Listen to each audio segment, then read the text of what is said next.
Welcome into the Bite Me podcast. Man, we have got a lot of fishing to talk about, but I ain't going to talk about fishing getting into this because when we were getting ready to do this podcast, we were coming from every direction with Captain Dean, who's right across from me, Captain Caleb McCumber right across from me, and Captain Scott Null right across from me with the tree in the background. Nice backdrop. Got the stockings all hung by the chimney with care. But I got two wild thoughts here.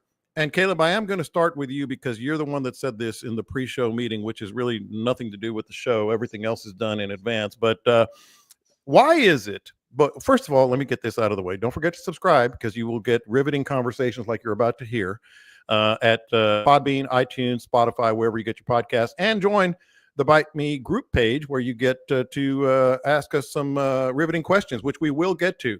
But I got to share it with the class. I always do that. You know, if it comes to me, I'm going to say it, sometimes to my own detriment. But Caleb, you said something, and it's not per se about your fireplace project, which you may want to mention. It's about women. Okay, so this is going to alienate half our audience right before Christmas. Let's do that. Like, man, I don't know where he's going. God, don't go there. I feel like I'm sitting at the end chair on the View right now, waiting to see what it is you want me to explain. Tell me if I'm wrong. All three of you guys weigh in as you feel necessary. So you said you were taking care of business in the bathroom, correct? All right. Not in a cool way. Yeah, not in a cool way. And your wife walked in with an idea for a chimney project for you. So this is where my mind immediately went. Why is it? Men never do this. Men never, ever, ever. I know exactly where Dean's mind went when you said that. Never, ever. Why is she walking in on you? Okay, that's where I'm going, Dean. That's where I'm going. Would you ever a stocking stuffer, Dean? Would you ever walk into the bathroom when your wife is in there taking care of business? Ever? Would you ever do that? I don't even like to picture it. I like to feel like she hasn't for 24 years. But when dudes are on the pot, they always walk in and say, "Hey, have you thought about so and so for such and such for Christmas?" I'm like, this can wait, can it? So here's the thing. Let me help you out. Oh, okay. Wait a minute. The person that designed my house. Wait a minute. I'm still on the honeymoon stage. I've mentioned that, right? I bet you she's walked in on you going to the bathroom. Negative. Really? We have boundaries. Well, you're supposed to have boundaries. Well, so I mean, if we're gonna go there, let's just freaking go there. The person that designed my house in their infinite wisdom, when you're sitting there on the potty, the door swings directly at you, and so I sit there, and the thing is, like, I'm usually in a hurry, and I don't reach over there and lock it. And the dogs and the cats, they'll like bump it open and you know, it kind of swings toward me and I slap it back, right? And I'm sitting there and that sumbitch swings at me and I try to slap it back and it hurts my hand and hits me in the face.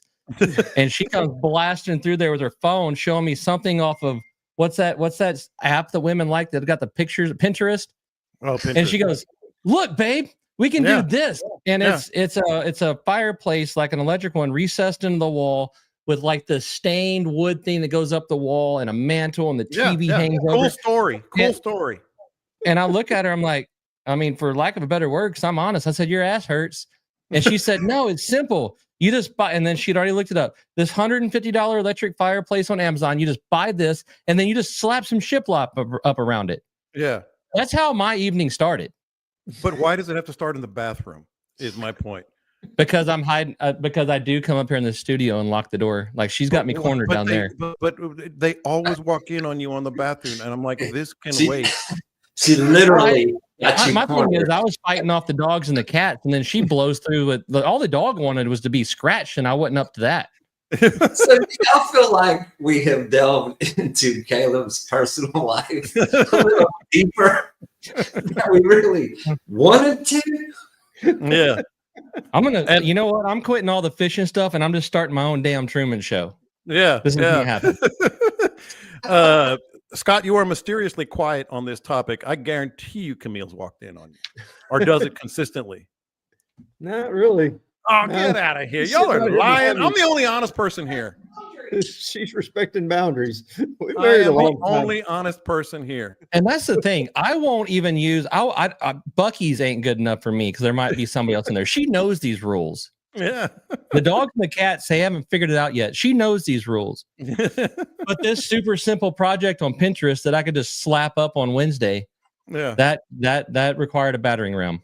Meanwhile, And if she would have walked in there with an idea from Pinterest on like a toilet paper roll holder or maybe some shower accessories, that would have been a topical discussion. yeah. Meanwhile, Dean is over there, and I promise this is a saltwater fishing podcast. If you're a newcomer, and we'll get there directly.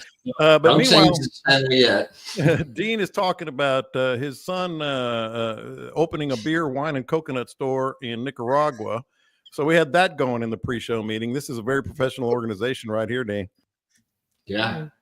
The Hey, coconut part just cracked me up. Beer and wine, yeah, I get that. Coconuts? That on the sign? Yeah. so the name of the store is Vino y Cocos. Okay. Did you not? I'll send you a picture of the sign hanging over the door. Vino y Cocos. I think that needs to be posted since it's all out there I'm already. It saying- needs to be posted. All I'm saying is it sounds like the store that's the opening credits to Locked Up Abroad. That's all I'm saying. Yes, it does. And you don't want to be locked up in Nicaragua, I'm guessing. No. No, I'm guessing you do not. no, man. He lives in this little surf beach community. Yeah. What else do you need? Those are the three Yeah. basic food groups. Basic food groups. If he All could right. sell pizzas out of there, oh, he's gonna be a tycoon. Hey, that's coming. That's coming. All right. So back on track as best we can. I'm going to start with Dean on this one because I have all. We never were on track yet. No, we today. were never on track. It's Yeah. hard and to favor. the other thing in the pre-show is back. Caleb told me, hey, you should have owned this podcast. I do. I would think it'd be better managed if you owned it. Why would you want to? Why would you want to own this podcast?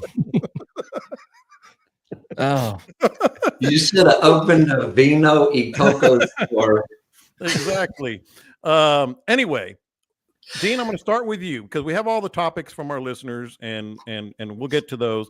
But you immediately texted me last night when you got the rundown. And by the way, thank you for actually reading it. You said, "Hey, I got a question. Is Scott an elephant?" And I said, "Okay, explain yourself." I said he never forgets anything. Mm-hmm. I wanted to test. You're going to test him? I wanted to test his memory, and it's kind of.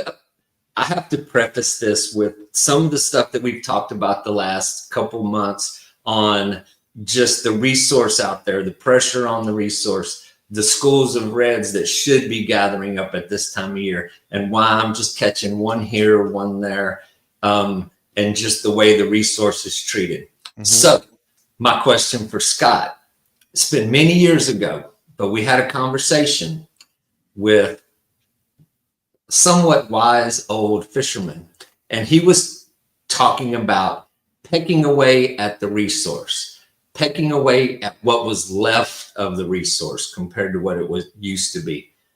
Do you remember who that conversation was with? Do you remember that wise old person?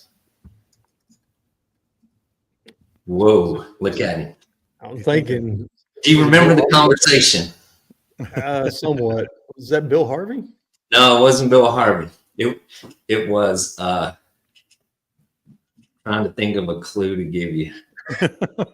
Older than Bill Harvey, if we know anybody alive older than Bill Harvey. No. It was specifically about speckled trout. We were talking about speckled trout fishing and the way that it was if that was 10 years ago. 40 years ago. 30 years ago. But just the fact that we still can catch good fish. I mean, you still can have great days out there. You can have amazing days, but it's not what it was in the past. And I kind of feel like that's where I'm at now, because normally in December, 20 years ago, it was guaranteed schools of reds. I tell stories about the herd of buffalo. You could just see the whole school stampeding across the flats, wakes, pull up in there, boom, triple headers. If 3 lines hit the water, 3 were going to get hooked. In Redfish Bay, I'm sure that does exist somewhere on the little back corners of Texas. But in Redfish Bay, that was amazing in its time, with so much pressure on the resource, so many people running around, the boats, the technology. Those schools are busted up, those fish are harassed, and they are spread out. And they never get a chance to gang up again. Mhm. But, man, I can't believe I stumped Scott on one. Who was it? Well, Everett Johnson. Okay. Okay. Yeah. I mean, we used to have some interesting conversations with that dude about a lot of things, the meaning of life. Whatever Never- Everett can come up with is what you had a conversation with him about. for Well, 2 we years. never had a conversation about Pam walking in the bathroom while he I was promise doing his Pam's done it. business. Pam's went in there and chewed his ass out about something.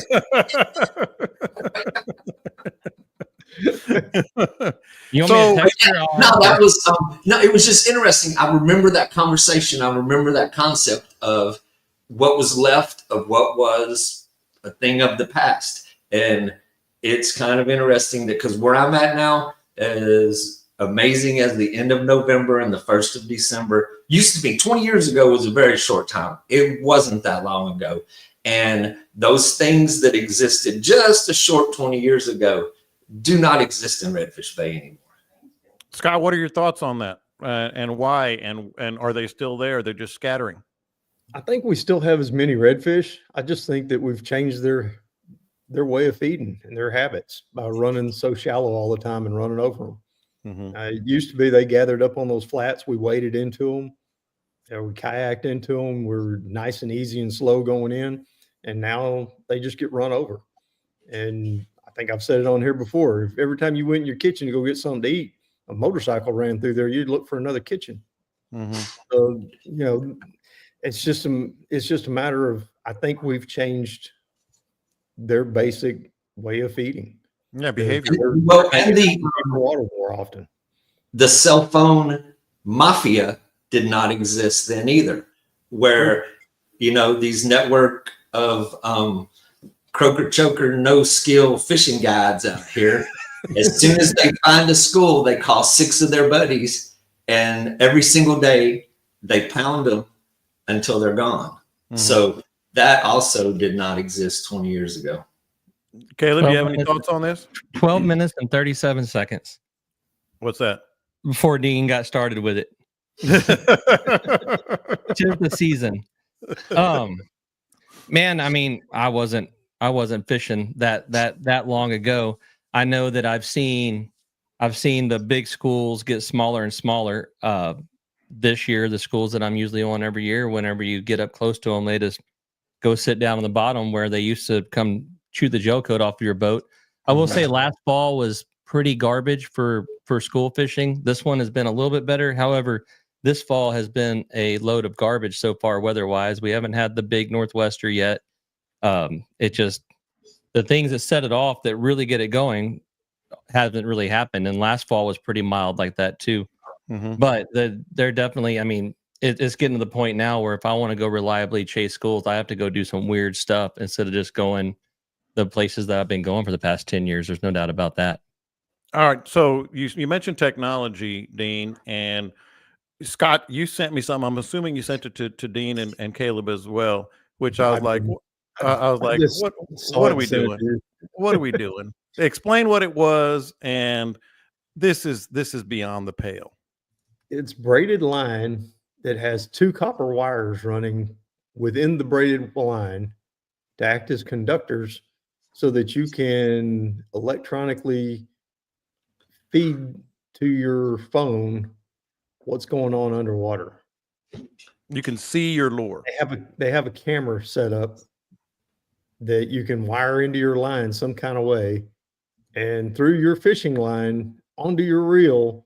And he had a little mount for his phone on his rod, and he was looking at a video of his lure with a fish behind it. Yeah. Yeah. And Dean, it's like he's like literally like this and working his rod like this and looking at the end of his line. I mean, what are we doing here?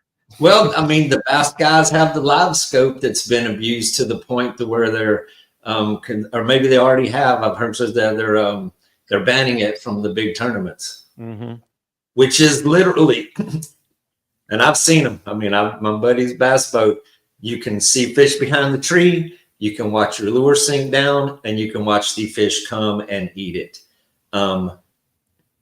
It's still dots on a screen. It's not like live action. No, this was a video, a picture of the fish and a picture of your lure. I just shared it to the Bite Me page so everybody can see what we're talking about. But yeah, it's electrical fishing line. I mean, how is that even fun? I don't know. Sounds like a blast to me. Of course it does. Can we use it in the Brownsville ship channel? Because I'm texting Trevor right now. You can't use it in Colorado. I guarantee you that. That's for damn sure. Does it have a button you can push when and all the catfish float up to the surface? I'm going to be honest. I spaced out on the first half of the conversation, and I heard 2 wires that get to the fish. I was like, "Oh, I know this one." I've done this back in the day. I know this one. Shocked yourself while you were at it, if I remember correctly. About every 5th crank, it knocked the heck out of you. But so Caleb, you gave me an idea. Dean gave me an idea. You gave me an idea, so I appreciate that. Scott gave us that. You guys are carrying your weight this week. That's for damn sure. But you gave me an idea when I saw you with a picture next to the governor, and I was like, I wonder if he actually, because you said something about like you got it all straightened out or whatever, and I don't know what your conversation was, if there was one, etc. But it got me thinking, what if you could get the governor's ear a little bit, and maybe it ties in with what we're talking about right here. What would you tell the governor about saltwater fishing in Texas, regulations, etc.? I asked him if he was ever going to pump the limits back up. You know what he said? What's that? I will not stand for that. God almighty. God almighty. No, Caleb. No. There's now you got me thinking, why do you button for a reason? Why? And you always suck me in too. You make me end up looking even worse. I wouldn't have told you if you hadn't asked me, John, but you asked me. Because there is a tower boat joke in there too somewhere, and I don't want to do it. But then I tried to get him to put on my Angler U hat and take a picture, and he felt like that was a trap too. Well, it was. Oh, it was a trap. Anyway, what was the question? Maybe we'll move on to Scott here. It might tie in. It might tie in, Scott, with kind of what we're talking about. Some of the way that things have changed in the last 20 years. I mean, we give our opinions, but if you had like one question for the governor, one comment, one point to make, what might it be? Let's put a size limit on croaker. Thank Period. End of story. Yeah. Do that for me. Yeah. Dean? I want him to build a wall across the flats to keep airboats out. Take the airboats out. Airboats behind the wall. An airboat proof fence is what I want. I'm not gonna argue with you too much on that one. You know that. You know how I feel about airboats too. Caleb, has anything come to you? Man, he was wearing a half burnt orange, half maroon jacket, and I did make a comment to him that I needed him to commit a little better to things. Yeah, pick a side. Yeah. He is politicking the heck out of that one. Yeah, but good for you. I can't say anything I have to say about it is controversial, so I'm just going to stay away from the topic. Right here on the live show says better mosquito spray. I don't know if he could handle that, if that's in his wheelhouse or not. But I'm with Scott. If not the size limit, then just make it a game fish. Same thing.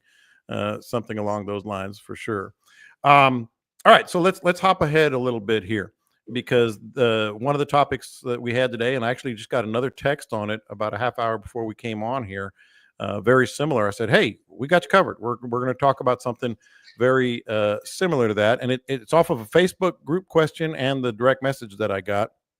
And Caleb, you referenced it. Dean referenced it about redfish scattering and being much more skittish. Scott was talking about, how they've changed their behavior patterns, etc. But we had a question and we had a comment on the group page, Facebook group page. I encourage everybody to join there about when we feeding redfish scatter. The question is about, what do you do? Are they gone forever? Do you wait them out? Are they done and you just move on? What would be your thoughts on that, Caleb? There's a lot of. Can we go back to Governor Abbott though?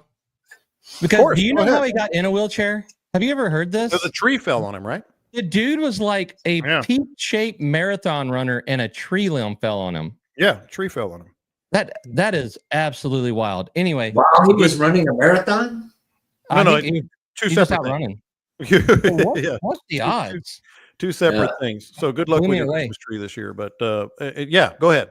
Anyway, so did you notice that Abbott with that black hat on? He looks like an older George Strait. I thought it was George Strait. That's so weird you said that. Well, it was funny as I'm scrolling the iPad here. I was looking at the thing that Scott texted, and I guess the internet was listening to us talk about Governor Abbott. And of course, the next thing pops up is George Strait in a wheelchair. Mm-hmm. That's what. Hey, they're out there. They see you. they're watching you. He could be George Strait's older brother.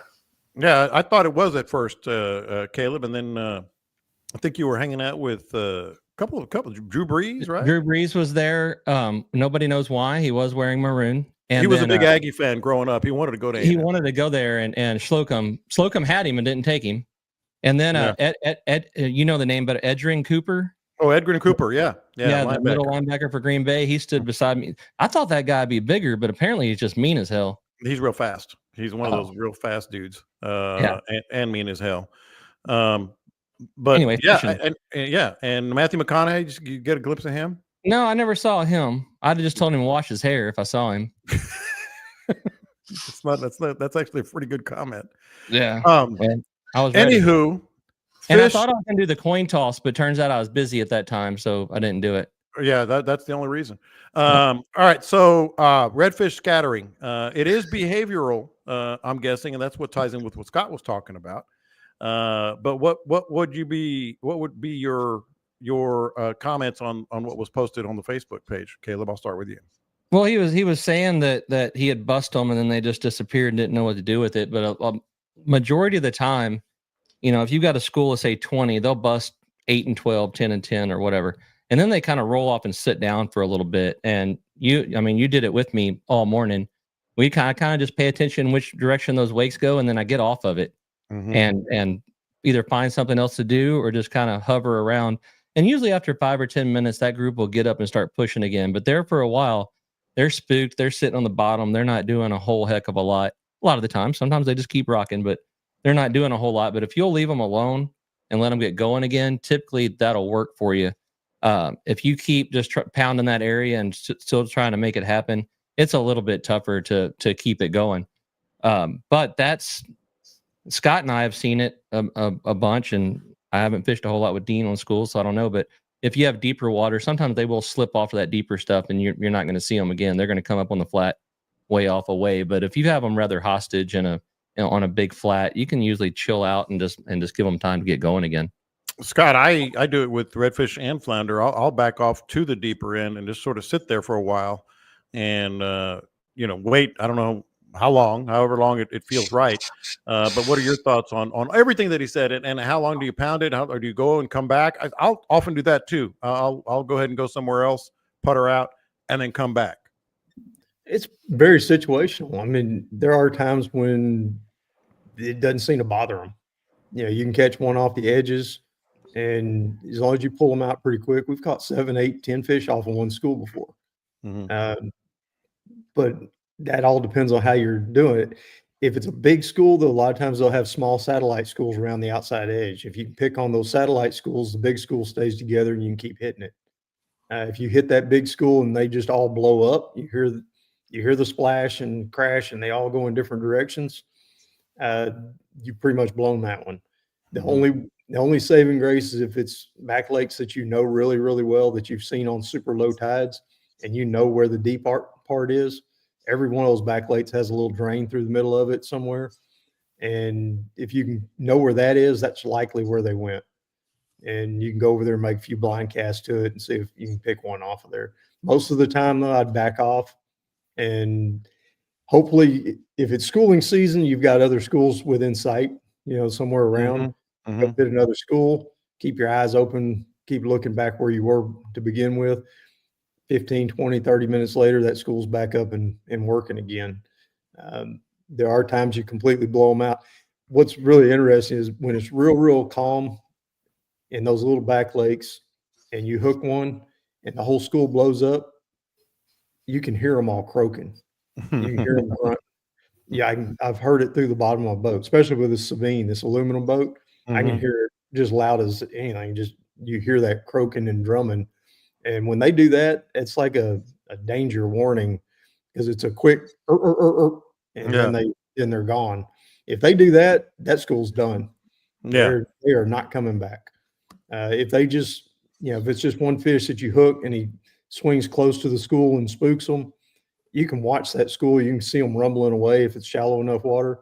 And like Caleb said, just keep an eye on where they're going, and Mhm. then watch that area from a ways off and see if they get going again.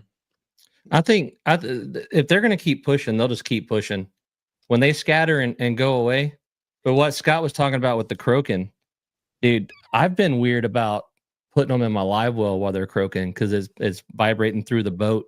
Because Mhm. that will absolutely, I mean, not every time, there's nothing set in stone, but that'll shut down a bite whenever they're doing that. And there's been times whenever I want to just hold him up out of the live well until he quit that before I put him in it. It's Yeah. tournament stuff where it really, really, really matters to me. Yeah. And yeah, no.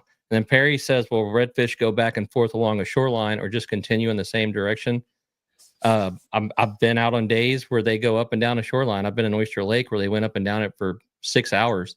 Mhm. But typically, I would compare them to like a Roomba, the little mowing Vacuum. the vacuum. They just kind of just wander around all over the stinking place. Mhm. We always talk about taking an angle to cut them off, but sometimes that angle changes 5 times. Yeah. Hey, Dean, you mentioned this, and I want you to follow up on it. It got me thinking. You say that 20 years ago, and the behavior, and you're not seeing the herds of buffalo. What has been the behavior? Have you dialed in any idea of what they're doing now? Because they are there, as Scott was talking about. I mean, they're just scattered out. They're busted up. I mean, they don't get a chance to relax and group up and spend any time in that school, before they get run over, they get chased around, and I think they just stay spread thin. Mm-hmm. So, I mean, even this week, I mean, I've been hitting relatively the same area through some pretty crappy conditions. I think we're going to talk about that here in a minute, but Yeah. they're there. I mean, the fish are just scattered all over this flat, and there's not been one particular area where you expect them to be. It's just they're widespread over a large area, but there's a lot of fish there. Mm-hmm. And then, back to the other question about, do they go up and down shorelines, and how do they come back? Here in Redfish Bay, like on the extreme low tides, whenever the flats go dry and the bait are piled up along the edges of the drop-offs, on the edges of the flats, those reds will stay there. I mean, we've stood there to where they're swimming around your feet. You catch one, boom, you spook the school, they come right back to the spot. Catch another one, they run out, and for whatever reason, they just want to be in that area. When they're up on the grass beds, when we're up on the flats, crack of dawn is usually the first chance. If you get the first shot at those schools, or, where you can see them, as soon as you hit that school or bust them up, I mean, you could watch the wakes. They just, they're headed for the channel. They're headed for the edges. So it's kind of I think somebody said a minute ago, it is situational. It's a few factors in that, but rarely, if you get a big school up on the flats, on the grass beds, You get 1 or 2 fish out of there, you're going to have a hard time finding them again. I've been in situations where they more replenish themselves. It's different ones coming by than the same ones. Yeah. If you happen to be on a path where they're streaming by, like what gives that away is like usually mullet. Like if there's a river of mullet, just a stream where they're just streaming through, then those redfish are going to be following along with those mullet. And then you'll get another school. It's hard to call it a school, group, and then another group come through with that. Yeah, it's usually 2s and 3s. Yes. That day you came and parked behind me, John, we sat there for like 5 or 6 hours with like, it seemed like there wasn't 30 seconds went by that there wasn't 2 or 3 come by. Yep. And you had to have your eyes peeled and be ready. And that's the other thing. That's the other thing, Scott. You mentioned this, and it had me thinking. Okay, so let's say you're on a school or a group, whatever you want to call it, and somebody hooks one. I know you do this, and all 3 of you guys do this, but I immediately kind of don't even look at the guy or the girl that's catching the fish. I look at the water to see, where are they going, which direction, that type of thing. They might replenish, but that might be the one that you have to kind of keep an eye on, Quite often I'll have somebody on the bow that's hooked up, and while they're fighting, and I'm watching that school from the polar platform, and I'm already easing over in that direction so that when they land their fish, we're still pretty close to the school. If I feel like that school is going to stay together, and there's a lot of times I'm back within casting distance of the school by the time they land their fish. Yeah. No, that's absolutely what I done. I know the temptation is like, oh, hey, we got a fish, and everybody's taking pictures and trying to help them or whatever. But you got to have your head on a swivel because there's more to be had if you pay attention. All right. So Dean mentioned this. We'll go ahead and skip ahead to this one. It's a little frisky out. It's a little frisky out, Dean. Man, that video you showed, I was like, man, are we having fun yet? But what the question becomes, we not too long ago, we were saying, man, is it ever going to get, cooler? Is the front ever going to get here that really helps? Well, I don't know about the front, but it has gotten cooler and windier. What has happened? What has that done, Dean? What's changed?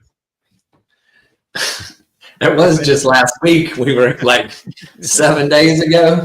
Yeah, we were having that conversation. And so the water temperature hasn't dropped dramatically. I mean, we still got water temperature 65, 66 degrees. So it has changed it, but I mean, it's turned my fish into a real feisty mood. Oh, really? Oh, yeah. And it doesn't matter if the tide's coming in, going out, standing still, major, minor, in between. They're just eating. They just in a good mood right now. Big ones, not too many little ones, a lot of upper slots, 29, some 30-inch reds. Oh, man, 24, 25-inch speckled trout mixed in with those. And it has just been good. It was unfortunate that I missed today, man. I had some folks booked up, but the wind was just over the limit and I just know, I missed another good one due to the wind today. But the first week of December, consistently, always good. So what you're telling me is I'm going to go ahead and be miserable this week when I'm. And I say bring your raincoat. You're damn right. Umbrella, and if you can take the conditions, man, the fish are there. I can barely take it. I'm not sure about Jan. we'll worry about that later. You might be out there flying solo. I might be. I'm not gonna lie. I mean, I love fishing in the cold, but I just hate the cold. I mean, I love fishing in the cold, and I hate fishing in the cold. Just because I get out there, especially if you're in a little lull. Lasts an hour or so. I'm just like, what am I doing? Still, I mean, the temperature it's not in the 50s. It's still in the 60s. But you get overcast, 60 degrees with, a brisk 20-mile-an-hour wind. Man, it's got a little nip in the air. That's 15 degrees at least colder on the water. If the wind would just calm down, it would be like a little slice of heaven out there. Yeah. Right? Yeah. So, Caleb, what about you on conditions and stuff? And then I'm going to get to you, Scott, because it's up and down the coast. For those who are new to the podcast, we appreciate you and hope you can You can subscribe and join the group page and all that. But Dean's down, lower coast. Caleb a little bit further. Well, actually, Port O'Connor, where Scott is a little bit further up, and then Caleb a little further up than that. Anything changing? Conditions, wind, cold? Man, like Dean said, the cooler water has the fish more feisty. We haven't had that big, just huge northwest dump yet. However, the tide did pull down about a foot and a half. It pulled some shrimp out. There's more shrimp in the back lakes right now than there has been for a very long time. There's schools of redfish. There's birds working out in the bay. There's plenty of trout under them. The marshes are alive with redfish. The bay is alive with trout. I'm really having a hard time forecasting what to expect or how long to expect all this to go on. Mm-hmm. I think there's natural occurrences, the cooling water, the tide dropping and stuff that triggers all that bait to leave the marsh and go across. However, there hasn't been a lot of years that I've been present that they weren't forced to do that with the big dump. So I don't know if that prolongs, maybe the birds working and the fall stuff it prolongs it. Usually I consider it to be over, or I've seen it be over around New Year's. I don't know if that would prolong it into January. I really don't know that kind of stuff. I know that I'm sitting here just tapping my foot, waiting for that big dump, and then those clear, calm days afterwards, and just haven't got it. And I couldn't be more frustrated about it. Yeah. However, that doesn't mean the good fishing hasn't started. It's just the stuff that I really like hasn't started yet. Scott, what about where you are and what Caleb said regarding, is it going to linger a little bit? You're a resident fish sciences expert. That's his title, fish sciences expert. I think a whole lot of it, it's length of day. It's just the natural way things go. They know winter's coming. It may not be as cold, but they're still going to go into their winter patterns. Not that dead cold winter pattern of a freeze, but they're going to be on the edges, ready to drop off in case the cold front comes. The warmer days, they'll slide way back up into the back lakes. They don't, the fish know the weather better than the weatherman. And but does the bait just eventually it's all gone without getting ripped out? I think so. As far as shrimp, definitely, because the shrimp gets to a certain size, it's mature, it's ready to leave the back marshes where it's grown up. Usually is forced out by one of those northwest winds, but a lot of times we'll get those in September, October. We'll get a big push. It'll knock them out, but they'll come right back because they're not done growing yet. Usually from Thanksgiving to middle of December, somewhere in there is when they're finished growing, and we get one of those fronts that blows them all out. They don't ever come back. Most of the time, that's a really good cold front where it stays cold overnight. And I think all that water blows out. My theory has always been the water gets blown out like that. It exposes that mud back there to the cold air overnight. And we have those 2 or 3 cold nights. And then when the water comes back in, it's cold. And it doesn't warm up as quick. And I think that's when the bait fish just decide to stay out in the open water. I wonder so a shrimp's back there and he's like, I'm a big boy now. I can cross the bay. I'm ready to go. And about halfway across, he's going, shit. Yeah, exactly. Like, man, this is awful. This is awful. Those redfish knocking me out of the grass wasn't such a bad thing. Yeah. Exactly. These little spotted suckers are relentless. It's all over them. And the birds are working. Yeah. Yeah. And the birds are working, huh? Pretty good. I can't jump out. I can't go down. When I've been out there, it's been windy and the water's been muddy. And on protected sides, I've been finding birds pretty consistently. Out in the middle, man, there you see. We went in the other day and there was just a monster group of birds, like old school day birds, just sitting there. And the area they're in historically, it was like right in the channel that comes out of the bay. And historically, those fish are just kind of smaller, dinkier fish. And I said, man, I'm gonna run across to the south shoreline and the west shoreline. There'll be birds there. I didn't see there, and the wind was northeast, so I didn't see anything that whole run. And then I came back the protected side and ran the north shoreline and found 4, 5, 6 groups of birds working pretty good. If you get a calm day with the water cleaning up a little bit, there's going to be a lot more out there. But yeah, no, it's happening. We didn't catch a whole lot over like 17, 18 inches. And man, I did a whole stinking monologue on it. Maybe I should put it out on the Facebook. It seems like later in the season is when the better fish start showing up under the birds, and I have a whole theory of why they do that. I don't know if it's accurate. I mean, I could spout it out here if we need to. Scott's the OAS. I'm listening. Throw it out there. We'll agree or disagree. All right. Well, yeah, we'll throw it at the OAS advisor. You know what OAS is? What is OAS? Old as shit, but he knows stuff. Scott's our OAS advisor. And this is just again, I thought it was fish sciences. Well, it's the same thing. OAFS. Yeah. Anyway,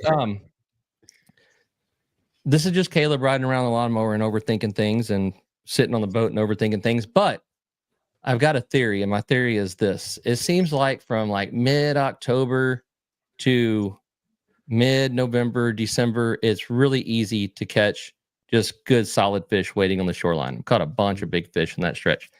And out in the middle, catching a bunch of little fish. But then the dump comes and all those big fish, they're stacked up on that shoreline and they're eating everything and all that bait's coming out. But then shortly after that, I start catching good fish, like up to like 6.5 pounds out in the middle where I hadn't for the past 60 days. And I kind of feel like all that bait comes dumping out and then they just kind of trickle out in the middle of the bait with it. And I mean, I don't know. It makes sense to me. I actually think the same thing, but let's see what the fish sciences expert says. Because I've actually thought that same thing, Caleb. It could work. I mean, I don't see why that wouldn't be a case, but a whole lot of your mullets still stay up there shallow. Well, see that, but that's it. But when the shrimp are gone, then you can still catch better ones out there. But then the shoreline becomes a little bit easy. It's like they kind of wander out with them. And then when the shrimp are gone, they head back to the edges and the drop-offs. Yeah, it could be the transition back to feeding on mullet. I mean, there's certain website advisors that would love to jump all over that and be like, "Oh, that dude's stupid," and then maybe I am, but it makes sense to me. Well, I've never gotten to ask a fish. Yeah, Dean, what are the trout? Did I hear you say right? You're catching some big trout? Yeah, I mean, it's that time of year whenever you can. It's 50-50 speckled trout to redfish on the grass beds of Redfish Bay, where during the heat of summer, it's all redfish. I mean, 90%. When if you catch trout, they're usually little small schoolies. But I mean, when it cools off, the first legit cold front of the year, I mean, there's just some beautiful trout that migrate onto those grass beds. I mean, I'm not going to sit here and debate these two scientists that we have on the staff with us. Yeah. With all their credentials. But I mean, whether it's water temperature, whether it's the bait that they're after, both good questions. But yes, we've had some beautiful speckled trout mixed in with the redfish, same spots, 50-50 on each cast, whether it's a red or a trout. I mean, a lot of 18, 19, 20 inchers, and then occasional 24, 25 mixed in. Yeah. Did you know that Scott's credential says AARP on it? Just for the record, John's older than me. You've said that multiple times. I am, but he never listens. He'd rather attack you. He'd rather. And Dean's like 2 years behind. Yeah. Hey. That's a lot when you get to be 70 or whatever you are now. God, dog. Get them $3.99 pancakes. He gets that free trunk organizer with his membership every year. Yeah. I'm just gonna laugh because I am older than him, but I'll let him be the brunt of all that commentary. Okay, so here's a question. He's jealous because I'm wiser. That's what it is. Yeah, you're wiser.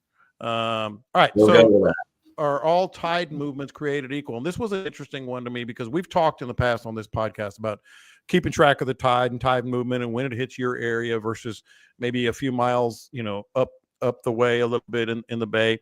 But this question was about like where you're located, one side of the bay to the other. Does where you're located, determine how tide movement affect it. Not just one end of the bay to the other, they're saying, but one shoreline to the opposite, maybe a little deeper versus a little more shallow. And where should you fish on strong and light tide movement in those scenarios? So I thought that was interesting. I've noticed a few things, but y'all aren't here to just hear from me. You're here to hear from the captains. Dean looks like he's chomping at the bit. I mean, I would like to ask permission from the staff if I could go first on this. I don't even want to try to answer this. Go ahead. Yeah. Here's an easy way to look at that. And here's a fine example. So if you go to the NOAA website, and if you look at the tide gauge at the Port Aransas Jetty, and you look at the tide gauge at Ingleside, and you look at the tide gauge at Rockport, and you can see all three of those places. If you got in the middle of that triangle, you could easily see all three of those locations. We're talking less than 4 or 5 miles from each one of those. Look at those tide gauges at the live tide and look at how different they are. I mean, you could run from spot to spot in 10 to 15 minutes, and they're very dramatically different on the scale, on how much time it is from peak high tide and peak low tide to peak low tide in Rockport, and how much different, how the difference in the range of that depth from that short distance. Mm-hmm. So yes, the answer is tide varies greatly in short distances, and it is documented. You can, when you got some free time and you want to entertain yourself, go to that website. And I mean, you can look at, when you click on the main map, it shows you the map of the United States. You click on Texas, and it shows you every tide gauge that NOAA has on the Texas coast. And you can sit and compare each one and look at how big of a difference they are in a short distance. And then if you want to look at, I mean, so from, if you're in Ingleside and you go just a short distance across Corpus Christi Bay, I mean, Baffin Bay can be hours difference on the high tide. Which is a longer distance, but it's a funnel. It doesn't have big open passes that are pouring a large amount of water in and out. So that tide has to go a long way to get back into Baffin, and then it has a long way to go back. So yeah, it changes very dramatically in a short distance. All right, Scott, but what about the other part of his question? What about within sight? You know, like tide movement. Let's say you're on the south shoreline somewhere, but just a couple 100 yards out, the tide movement there versus where you are, or maybe, you know, on the other side, even a little deeper. Like I said, I've have an opinion on this, but I'm wondering on you, like just earshot, you know, within sight, tide movement, does that affect anything? I defer to Scott. Little cuts and drains, you're going to notice the tide moving. On the open flats, it's harder to notice the movement of the water. You can kick up some dust. We've talked about that before. You know, if you're wondering which way the tide is actually moving, you're in clear water, you can kick up a little dust and watch it go. Mm-hmm. On the Texas coast, our tides are so small, relatively speaking, compared to Florida and the East Coast, that the wind plays a much bigger role in water movement than the actual tide does if you're away from any of the passes. If you're not around a pass or a cut where deep water funnels from one large body of water to another, it's hard to even notice the tide moving a lot of times, because you're talking, you know, a 12-hour tide going 6 to 8 inches. Right. And it's just not that much water movement. Now you get around the jetties, you get around places like that, you're going to notice it. But our open flats, it's real hard to notice the tide movement. Whereas in Florida, you get on an open flat over there, you'll see the grass lay over. Yeah. When the tide changes, goes from one direction to another. You can watch the eelgrass as it just lays down. And then when the tide's dead, it stands straight up. So it's a whole lot easier to notice it in places like that. One of the things we used to do, we always had a debate about West Bay and Galveston. when the tide's going out, which way is it going? If you're on the south shoreline on the north side of Galveston Island, is it going to San Luis Pass or is it going out through the Galveston Ship Channel? And Watch it. we found that right around Jamaica Beach was kind of the dividing line, somewhere along in there around the Coronco Reef, that area, back when there really was a Coronco Reef. West of it went west and east of it went east.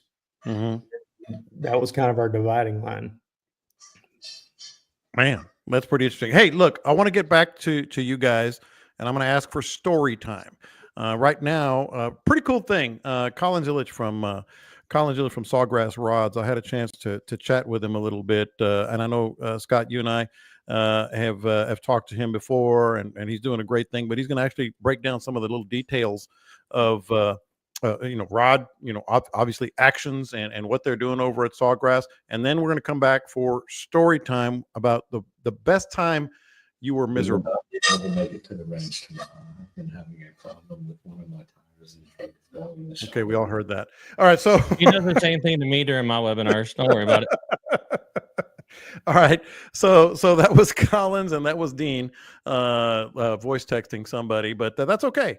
We're good with that. All right, so Dean, I'm gonna start with you. I am going to be absolutely miserable this weekend. It's going to be, if the forecast holds, it's going to be wet. It's going to be a little windy. It's going to be cold and colder out on the water, and I'm going to be out there. So I need a story from each of you. I'm going to start with Dean. The most miserable you've ever been on the water and caught a bleep load of fish. You ended up being ultimately okay with it.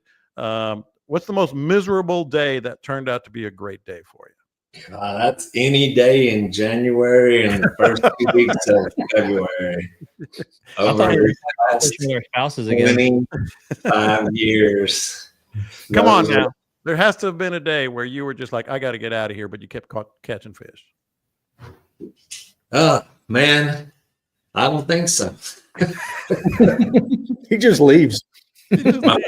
Like screw this. Developed into that part, John. You get cold, my body starts shaking, and it just, my mind quits working, man. All it can think about is getting out of it. I mean, I don't know. It's well established that I am not a fan of wintertime fishing. I endure a lot of crap in the name of proving a point or whatever you want to call it. But I mean, I really can't think of any one specific. I mean, I've been out there in the past, where there's ice on the poles and, it's freezing ass cold and you got waders and every damn thing you can put on underneath those waders.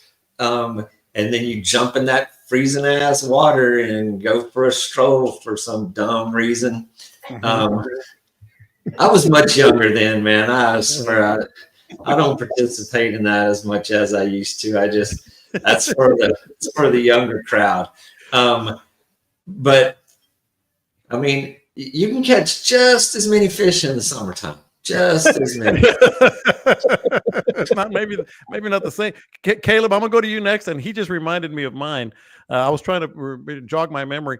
So y'all remember the neoprene waders, of course, and I had one of those neoprenes, had a couple pinholes in it, and we were fishing in East Matagorda Bay with Patrick Gardner's dad, by the way, and Joe Mike Mosley, and we were fishing, catching a few fish. Mike ended up getting in the water, and I think it was, and Tommy looked at me, he says, "We should get in." And I said, "No." I said,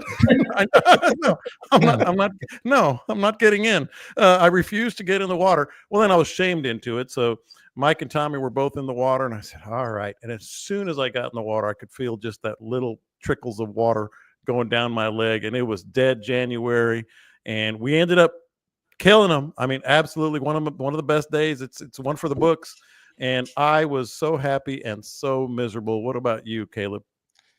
Man, I'm going out in the morning for some stupid reason. I'm filming a video about being miserable. It's going to be great. Angler U crowd's going to love it. There's a check over my shoulder for a little bit over 21 grand. That was probably the most miserable and scary day on the water for me. Big, low, bad thunderstorms, lightning hitting everywhere. I'm sitting in the bottom of the boat holding Steve like, we're going to go together, bro. I'm not going to. And, you know, it's one of those, dear Jesus, if you let me live through this, I'll never do it again. And then it went to, man, the lightning is kind of slowing down. We need to get up there and see if we can catch fish. But I mean, that's my best fish ever came. It was my best redfish, the 12-pound slot. And that was one of those days that it was super cold, super miserable. I took my dad out with me. Back then I had a little 19-foot shoal water, and that thing just absolutely soaked you. I think the air temp was 42. It was blowing. It was rainy. The picture sucks because the camera is covered in water in it. But I did catch that. I've been driving through this little gap in these shell reefs, and I've seen this big wake for like 3 days straight just in the area. I don't know if it's the same fish or not. But the next time I slowed down and said, I'm going to fish this before I drive through it, and danged if he wasn't there. But I don't know. I mean, pretty much anytime I go trout fishing, pretty miserable. I don't know if it's the company or the walking around in the water. The company. I hate you guys. Let's go fishing. Yeah. It's like every one of my UT friends that have called me over the past 3 days. Exactly. Scott, I know you got some. Oh yeah, I've been out there miserable many times, but the one that stands out is a young man named Adam Hahn, who had done several tours over in the Middle East, and he was coming back and wanting to fish. He was going to be back for a little while. This kid, I mean, he's been through it. You know, he's airborne. Yeah. He's out there in the desert, sleeping in the cold and the sand, and miserable all the time. So I was over in Louisiana, and his dad was going to come over and meet him, and wanted to go fish with him because they hadn't seen each other, you know, since he'd been deployed so much. Yeah. So it was go or no. You know, we're going. It don't matter what the hell happens. We're going. And it was cold, bitter, freaking nasty, cold as hell, mist and rain, sleet. I'm up there on the pole. Most of the days when I get on the polling platform, I'd fish over in Louisiana, January and February all the time. It's cold in the morning, and then it warms up a little bit. And even though your hands are cold and your feet are cold, you start moving and polling, you're dressed right, you warm up. You know, you're working. I couldn't feel my feet.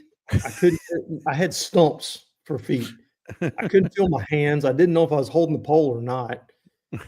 I had everything I owned on. I had gloves. I had a mask. I had and little Adam's up there just fishing his ass off. He's having a blast. And we're catching fish. I mean, he's steady hammering on fish. His poor dad has got everything he owns on, and he is curled up in a ball at the bottom of the boat, laying on the deck, down out of the wind, out of everything, and he's got a rain jacket on top of everything else. And I ain't seen the man move in like 2 hours. I mean, we might want to check on him every now and then, you know, just make sure he's still breathing down there, because he may have frozen. He's in a little ball down there in ice. Yeah. And Adam's still just having a blast. Dean knows him, and Adam's just having a blast fishing. He's a nut, man. He's crazy, and everything's great. And then at one point, he finally, hours into this, Adam finally turned around and said, well, it's getting kind of cold. I guess we should maybe we should think about heading on in. And all we hear from the bottom of the boat is, thank God. The only thing his dad had said for hours. And he never did think to say, God dang, it's cold out here. Maybe we should check on Dad. He hasn't moved in hours. Every once in a while, I was like, I wanted to hit him with a push pole every now and then. Yeah, I was going to say, every once in a while, you just kind of kick him with your toes just a little bit. Tap on him a little bit, make sure he's still moving. And it is funny that Scott would tell that story. So, Scott, do you remember that day you made me go fishing in Grand Isle? Because I forgot. I have erased that from my memory. And when you told that story, I went with Scott. It had to be 40-mile-an-hour wind, 40-something degrees. I was curled up on the floor for the boat ride. We went out there. I didn't want to go. That was another one. I was like, what the hell am I trying to prove out here? We go out there. We go to some cove. I caught one big-ass bull red, and the first words out of my mouth was, can we go home now? I did what you wanted me to do. Can we please? No, that was misery. That absolutely was. That was a balmy day compared to the one I had. Man. Your ass. Balmy. Well, hopefully I'll have a story similar to that without quite the misery. When the sleet is ticking off of your rain suit and bouncing. Yeah. Up around your You can hear shoulders. it. You can hear it. It's clicking. Like tick, tick, tick, tick. Yeah, you can hear it. It was bad. It was as bad as it gets. And Adam was just happy as he could be. He's like a little lab puppy. He was just happy as he could be up there on the bow of that thing. I just want to know how long I can last before I say, let's get out of here if I don't catch fish. So we better catch some fish. We're not going to dig too deep into what would Scott do, what would Caleb do, and what would Dean do, because we are getting a little bit past time with the Collins Illich interview and everything. So I'm going to ask, I'm going to go around the horn here. Raise your hand if you have a great, not good, great, what would you do for this weekend? Not all at once. Oh, Caleb's the winner. What would you do this weekend if you're going fishing? Help our listeners. I would sign up for Angler U and see what I do tomorrow on the video. Dude, it's Hey, I have one. It's I have raining one. all weekend. Dean, I'm going hunting. oh man, you're gonna make me be miserable out there all by myself. You can tell the story next week. All right, we're 0 for 2 on the what would you do. So Scott, no pressure, but you give our listeners something. Oh man, Bundle up. Bring a rain jacket, bundle up, try to be safe. Don't push it too much. The wind's not gonna be bad. Saturday, Sunday, the winds aren't looking too bad, but everything I'm looking at is showing that that's when the rain's gonna really kick in. Awesome. And it doesn't look like a heavy rain, but it's just gonna be that steady. Doesn't matter. Drizzly, cold, nasty. It's a good weekend to get your honeydews done and hope for better weather. It sure is. I'm going. That would be my suggestion. And since we had Collins on, he had. I don't know if he mentioned it in that deal, but Collins bought the company. Yeah, he bought Sawgrass Rods and now owns it. And I'm on his affiliate thing, and there's several of us on there. But if you get interested in a Sawgrass rod and you use my affiliate code SN24, there we go. 24, you get free shipping on any rods that you buy. So I would expect like a decent discount or something. You can't do better than that. That's a free shipping. That's a pretty good discount. Free shipping on a 9-foot fly rod is a big discount.